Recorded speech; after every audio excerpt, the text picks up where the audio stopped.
ویسے آپ جو بھی کر لیں، یہ بات تو سچ ہے کہ عمران خان سے بڑا ہیرو اور لال اس ملک میں کسی معنی نہیں پیدا کیا،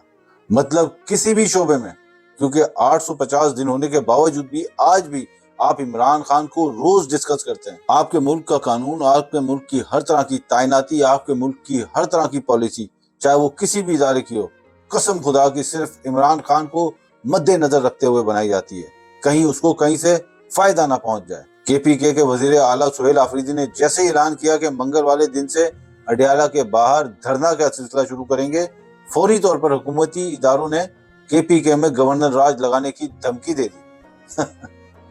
میں تو کہتا ہوں کہ اللہ کرے آپ گورنر راج لگائیں تاکہ KPK کے عوام کو پتہ چلے کہ آپ کے اصل چہرے کیا ہیں، اور جس لالی پاپ کے پیچھے آپ نے ان کو لگایا ہوا ہے کم از کم وہ اس کا انتظار کرنا بند کریں۔ حلیمہ خان اور سہیل آفریدی سے میرا سوال ہے کہ اس قوم کو اس ظلم کے نظام سے آزادی دلوانے کے لیے نکلنے والے آج صرف عمران خان کی آزادی اور اس کے بعد اب صرف اس کی ایک جھلک دیکھنے کے لیے لگے ہیں کہ پتہ چل سکے کہ عمران خان خیریت سے ہیں کہ نہیں۔ لیکن آپ یقین جانیے کہ اگر اس نظام کو آپ نے ان ظالموں کے پنجوں سے آزاد کروا لیا تو خان خود آزاد ہو جائے گا۔